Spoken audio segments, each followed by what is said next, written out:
Hello everyone! Vamos falar de uma coisinha que eu tenho certeza que buga seu cérebro, porque bugava o meu. Sabe quando você ouve uma frase e aí parece que a pessoa fez assim, não, não, não, não, não. Você não entendeu? Entendeu? É comum acontecer isso.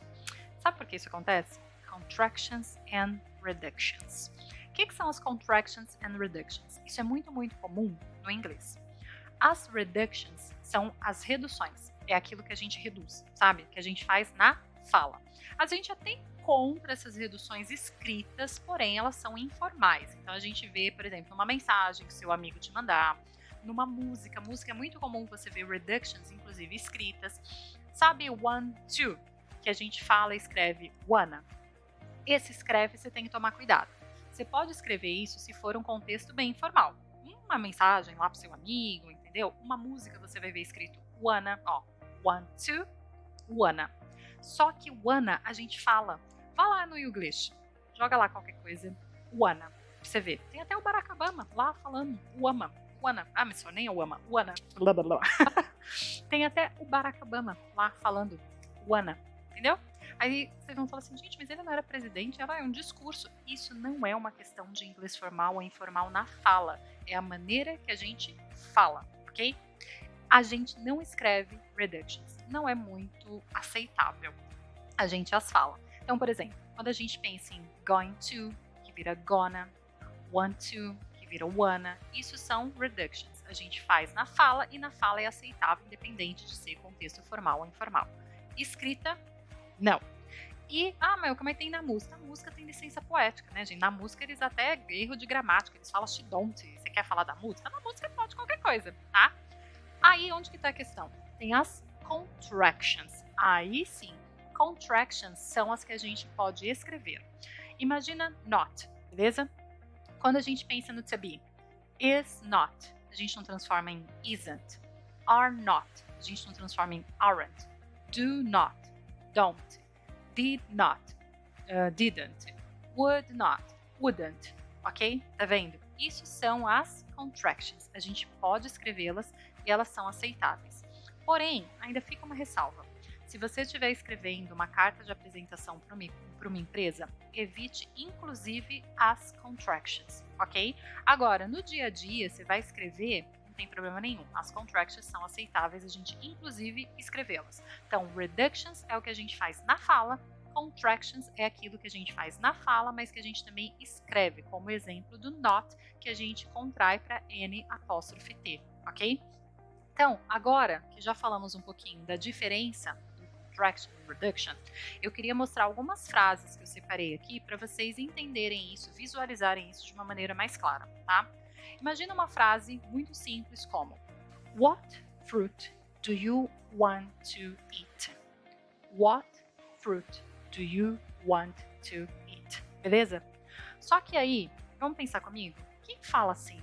What fruit do you want to eat? Eu não falo. Aí que entram as contractions and reductions. É a maneira que a pessoa realmente fala. E na hora de falar, seja português, seja inglês, a gente não fica falando palavra por palavra como se a gente estivesse lendo. Então vamos lá. What fruit do you want to eat? What fruit do you wanna eat? What fruit do you wanna eat? What fruit do you wanna eat? Viu? É bem diferente a maneira que a gente escreveria e a maneira que a gente vai realmente falar. Então, what fruit? Já não tem o T do what. What fruit? Do you? Normalmente a gente junta e fala do. Do. What fruit do you want to, wanna eat? What fruit do you wanna eat? Get it? Vamos ver outro exemplo? Imagina uma frase, olha essa. I cannot go to the party with you. I cannot go to the party with you. E aí? Como que soou para você? Quando a gente não faz as contractions e as reductions, além de ficar uma coisa muito formal, fica meio robótico às vezes. Por isso que a gente tem que aprender a fazer essas contractions e reductions para que a gente soe realmente fluente. E não estamos falando aqui de soar como um nativo, porque não temos essa pretensão, não somos nativos. Mas quanto mais você fizer contractions e reductions, mais o seu inglês vai ficar fluente, mais natural você vai soar e o melhor de tudo, você melhora o seu listening. Quando as pessoas falarem nessa velocidade com você, você não vai ter dificuldade de entender porque é a mesma maneira que você fala. Então vamos pegar de novo a frase. I cannot go to the party with you. I can't go to the party with you. I can't go to the party with you. Viu a diferença? I cannot go to the party with you. I can't go to the party with you. Ok? É a mesmíssima frase. Porém, a diferença é que esse cannot virou can't, esse go to virou go to. With you terminou com consoante, começou com som de vogal, a gente junta with you, with you, with you. Get it? Vamos para mais uma? Aqui, ó, I have got a meeting. I have got a meeting. Ok? Será que as pessoas falam assim, palavrinha por palavrinha? Eu, por exemplo, falaria I've got a meeting. I've got a meeting. I've got a meeting. I have. Vamos contrair? I've got a. T entre sons de vogais, vira R. Terminou em consoante, começou com vogal, juntou. Gotta. I've got a meeting. I've got a meeting. Percebeu a diferença? E não é porque eu estou falando mais rápido. O fato de eu fazer as contrações e as reduções permite que fique mais suave, permite que fique mais fluido o negócio. E essa é a grandíssima diferença de quem fala o inglês mais fluido e de quem ainda fala palavrinha por palavrinha, ok? Vamos lá. Agora eu preparei uma pergunta, ok? A pergunta é a seguinte. Are not you going to go with this? Are not you going to go with this? Ok? Só que eu vou falar are not, aren't, aren't you, aren't you. Ainda vou juntar. Going to, gonna, gonna, go with this. Então vamos lá? Are not you going to go with this? Aren't you gonna go with this? Aren't you gonna go with this? Do you see the difference? Viu a diferença? É isso que eu quero que vocês comecem a perceber. O inglês realmente falado e o inglês que a gente escreve. Get it? Go ahead. Aí aqui, ó, vamos lá. Eu preparei duas maneiras da gente enxergar melhor as diferenças entre contractions and reductions. Então vamos relembrar? Contractions é o que a gente faz na escrita e na fala.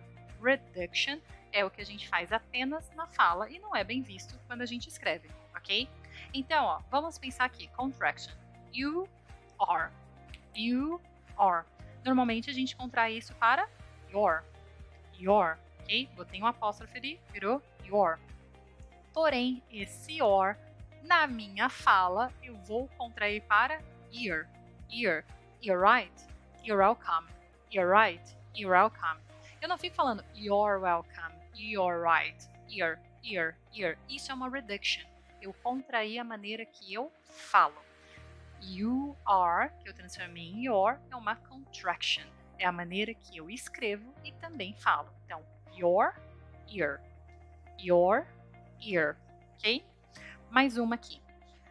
Quando a gente pensa em reduction, sabe aqueles schwas que encurtam o negócio? Que nem to, que vira t. Of, que vira só um do, que vira the. Tudo isso são reductions. São coisas que eu falo, mas que eu não escrevo. E contractions, a gente tem, por exemplo, I will, que eu junto e falo all. I would, que eu falo I'd. São coisas que são aceitas tanto na escrita quanto na fala, ok?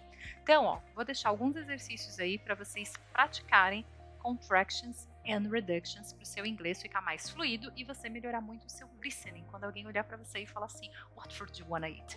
Get it? I'll see you next class, guys.